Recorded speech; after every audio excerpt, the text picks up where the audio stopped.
ลืดขาด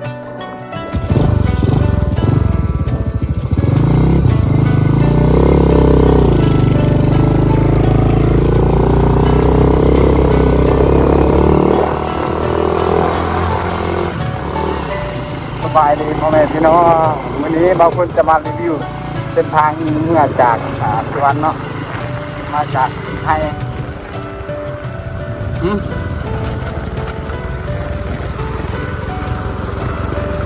เดินทางมาจากไทยเด้อพี่น้องอันนี้กำลังเดินทางว่าวิวพี่น้อง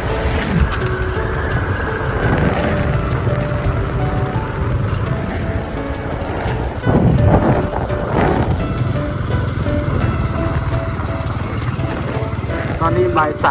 3กำลังเดินทางกลับบ้าน22 กิโล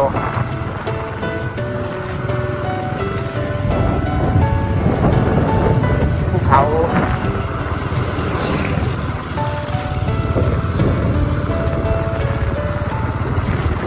โคตรไทยกับทางนั้นเลยพี่น้อง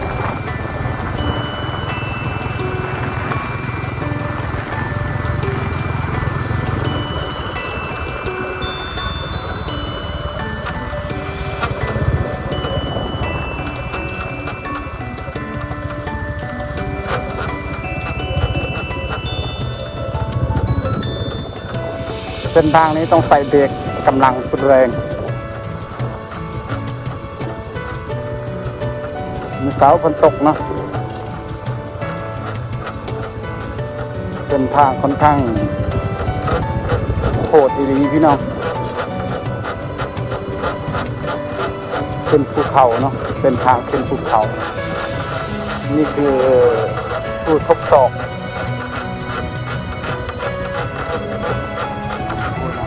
มีกันนะกันตกเลยกันตกกับเจ้าที่เลยยานนี้เฮ้ยรถเอาสิรอดหรือว่ายังแปลกๆนี่นะยังแปลกๆกันก็ไป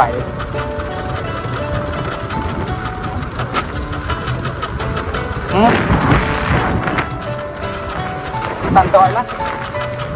ฮะเดินตันไปเลย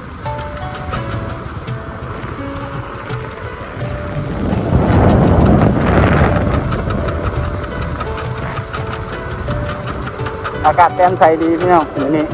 พอฝนตกมีเช้าเนาะ8 โมงประมาณ8 โมงฝนตกแห้งจะเลยแจ่มใสหมอกเมฆเลยบ่มีเลยบ่คือตอนเราขึ้นมาเนาะตอนเราขึ้นมาติดกล้องบ่ได้เลยเพราะว่าบ่ขึ้นไปโทรศัพท์บ่แม่นโกโปรเนาะถ้าใส่โกโปรนี่ลุยฝนได้พี่น้องลุยฝนบ่ได้ตอนฝนก็บ่ได้ถ่ายเลยความจำกันยังหน่อยพี่น้องตอนนี้ยัง10 GB เนาะ10 กิกต้องตัดตอนใดก็สิจบคลิปตอนนั้นพี่น้องอาจจะบ่ฮอดบ้านเนาะเพราะว่าอยู่บ้านค่อนข้างไกลพี่น้องเมื่อบ้านฮอดบ้านค่อนข้างไกลความจำเต็มตอนใดก็สิคลิปต้องตอนนั้นเด้อพี่น้องหลังจากเจอพี่น้องเข้าพี่น้องทางอันนี้ไทยแดงน้ำไหล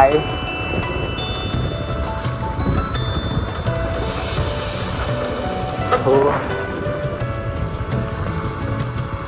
ว่าต้นเฮ็ดไทยกับสวนเนาะเฮ้ยใหม่ลมดีได้ไม่น้อยเลย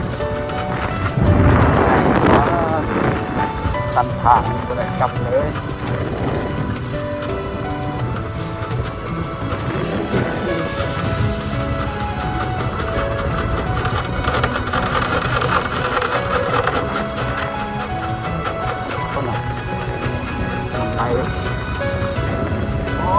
มีเดือนที่น้องฟ้าสุดดินจันทับสายไฟเลยสายสัญญาณ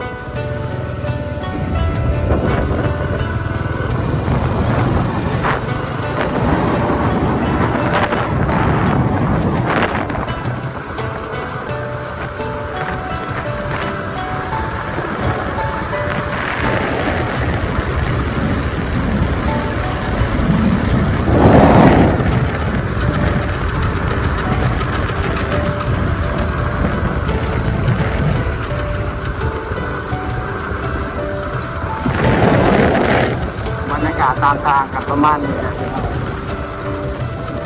ทางเก่าที่สุดเลยเนาะ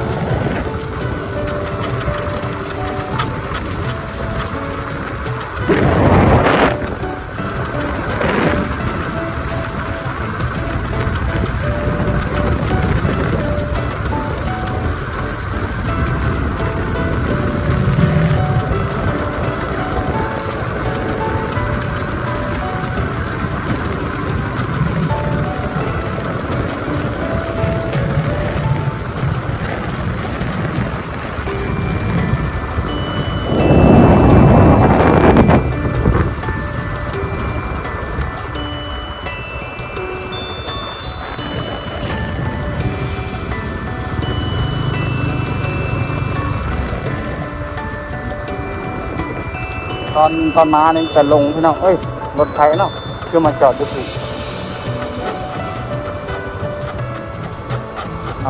ขึ้นกะจอดอยู่ที่เนาะโอ้ตัว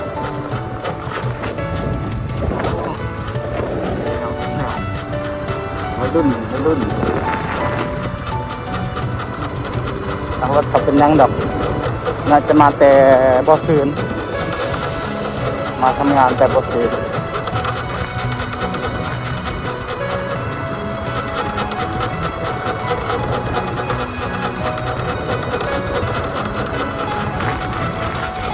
เฮ้ยรถเราขุดว่าพี่แตกบอกโอ้ลงเขาตลอดเลยพูดน้องลงมาประมาณ2 กิโลแล้ว2 ปลายแล้ว2-3 กิโลแล้วลงเขาตลอดเลยยับเนเต้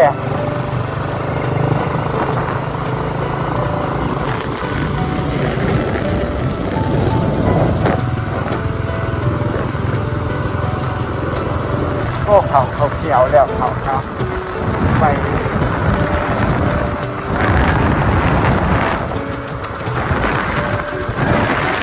กินข้าวพักเนาะกินข้าวเขียวๆเลยแบบน้ำบ่ไหลเลยก็คืออยู่ให้เห่านะป้าเกิดน้ำไหลจนแดงเลย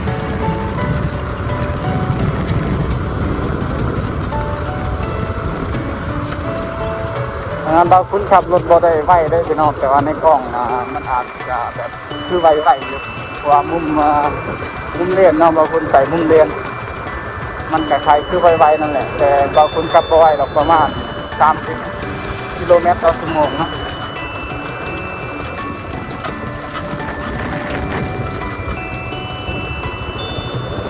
ทางเขา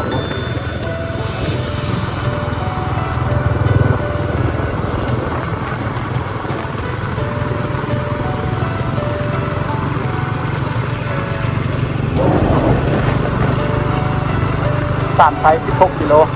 เด้เอามาเนี่ยเอาออกมาจะให้4 กิโลแล้ว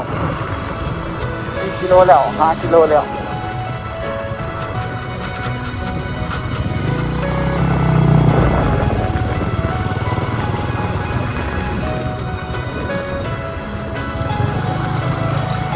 โอ้แล้วก็คุณเสียอะไรโดนจนติดเลยติดขับ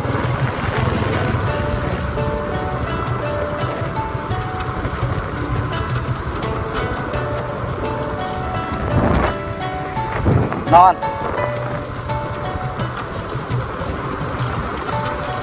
เรียกอะไร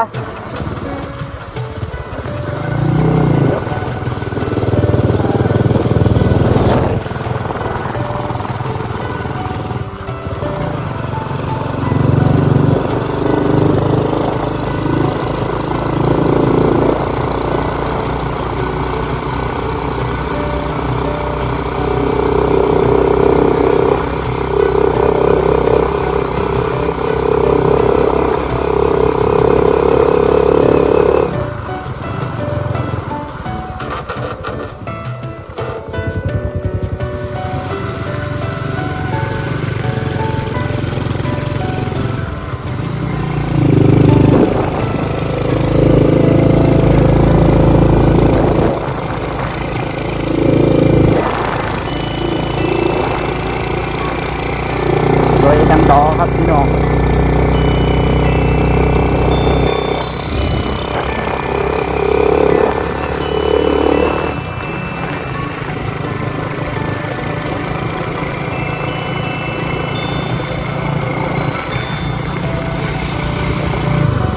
กำลังสักครับ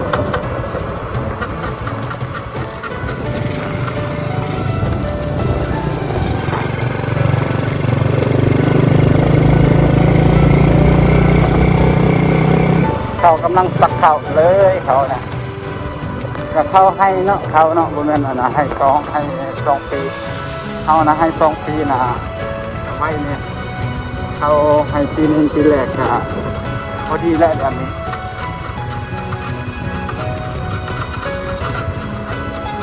โอ้น้ำซอยพุ่นขนาด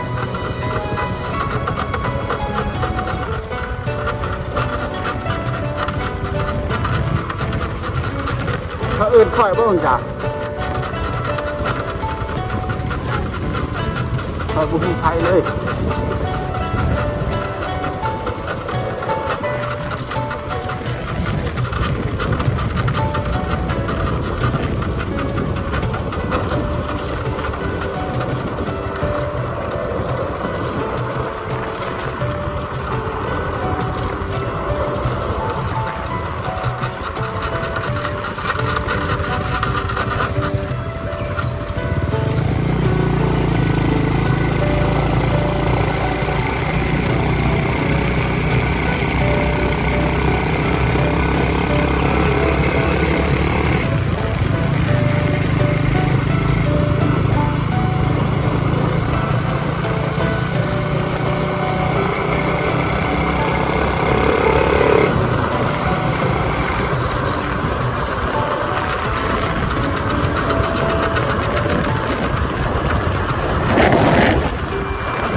เอายังเนาะเอา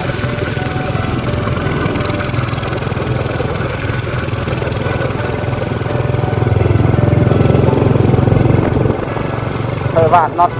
รุดว่า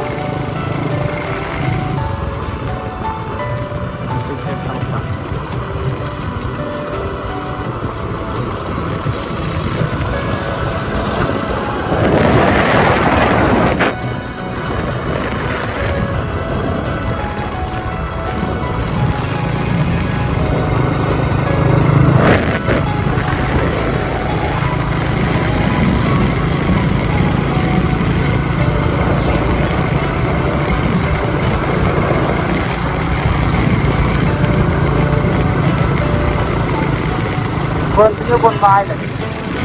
แล้วเราเอาคนเนี่ยที่สุดbữa nay chị mới lợi ông mới lợi ông chị bảo lợi là mỗi ăn chứ lại chị ba mới lợi xả ở bảy này cái chị sửa chế cỡ mẹ hỏi nhá sao nó đi cái